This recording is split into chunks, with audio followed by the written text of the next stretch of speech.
गाजीपुर जिले में हम आए और मैं सीधे आपको दिखा रहा हूँ इस समय शिक्षक संकुल उन्मुखीकरण कार्यशाला का जहाँ पे आयोजन था और आज हम उस गुरुओं से साझा करेंगे। कार्यक्रम कौन था, कार्यक्रम की पूरी रूपरेखा के बारे में जानना चाहेंगे। सर, आपका पूरा नाम जानना चाहेंगे। मेरा नाम भगवती प्रसाद तिवारी है। मैं यहाँ स्थानीय प्रधानाध्यापक पद पर कार्यरत हूँ। ये कार्यक्रम शिक्षक संकुल की मासिक बैठक हमारे यहाँ होती है, हर महीने में होती है और उसमें हम यह तय करते हैं कि प्राथमिक विद्यालयों में कैसे शासन द्वारा निर्धारित जो मानक है उसकी कैसे हम पूर्ति करें, कैसे साधन का उपयोग करें, कौन से कार्य करें, क्या हमारी योजनाएं होंगी विद्यालय के संचालन के लिए, पाठन पाठन के लिए, इन तमाम बिंदुओं पर हमारी चर्चा होती है। इस बैठक में प्रत्येक विद्यालय से लगभग प्रस्तुतियां भी होती हैं कि आपने जो काम किया है, कैसा काम किया, उसे दिखाइए ताकि दूसरे लोग उससे प्रेरित हो सकें। सर, कार्यक्रम में कितने विद्यालय 16-17 विद्यालयों ने प्रतिभाग किया है। चूँकि न्याय पंचायत स्तर की बैठक थी तो 16-17 विद्यालयों में प्रतिभाग किया और सभी लोग अच्छा प्रयास कर रहे हैं कार्य करने का। सत्यप्रकाश श्रीवास्तव। सत्यप्रकाश जी, जब हमने देखा मंच से कुछ शिक्षक या आप लोग भी बोल रहे थे तो कुछ विषय के बारे में जानकारी हो रही थी, जिसमें ये भी कहा गया कि अंग्रेजी है और भी सारे विषय हैं जिस पर अध्यापकों को फोकस करना चाहिए। मैं चाहूँगा जरूर आप बताएं।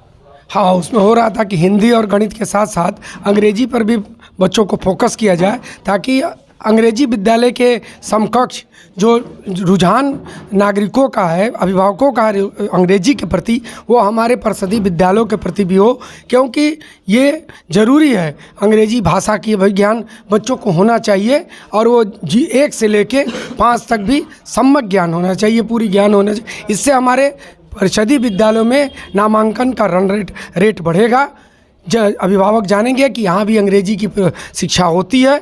इसलिए हम लोगों ने इसका प्रयास किया है कि अगले सत्र से, आगामी सत्र से इंग्लिश को भी प्रधानता देते हुए हिंदी गणित के साथ अंग्रेजी की भी प्रधानता करते हुए इसके आगे बढ़ाएंगे। सर, हम विद्यालयों में जाते हैं, आप लोगों से भी बातें होती तो पता था कि नहीं अंग्रेजी के बारे में बच्चे को जानकारी कम होती थी, तो फिर ये शासन की मंशा है कि इस पर भी काम किया जाए, क्योंकि पहले ये था ना कि सिर्फ 2 विषय ही थे जिस पर आप लोग काम किया करते थे। तो क्या ये कहीं से आदेश आया कि नहीं अंग्रेजी भी ज़रूरी है, क्योंकि जो अंग्रेजी माध्यम के बच्चे हैं आज के खड़ा अगर करना है, इस्टेब्लिश होना है बच्चों को, तो अंग्रेजी पहली प्राथमिकता है। चूँकि पहली प्राथमिकता तो अगर NEP को देखा जाए, नेशनल एजुकेशन प्लान को, तो उसमें अंग्रेजी का जिक्र नहीं है। इसीलिए हमारे अध्यापक ये कह रहे हैं कि अगर परिषदीय विद्यालयों से अंग्रेजी को हटा दिया जाए तो फिर हम कैसे मुकाबला कर पाएंगे प्राइवेट विद्यालयों का, जो अंग्रेजी माध्यम के विद्यालय हैं उनका मुकाबला नहीं कर पाएंगे। हालांकि यह अभी केवल सुनने में आ रहा है, लेकिन हमारे विद्यालयों में अंग्रेजी का सिलेबस है और अंग्रेजी हमारे विद्यालयों में पढ़ाई जाती है, लेकिन फैलाया जा रहा है। अंग्रेजी का विषय है और ख़त्म भी नहीं होगा और चल भी रहा है।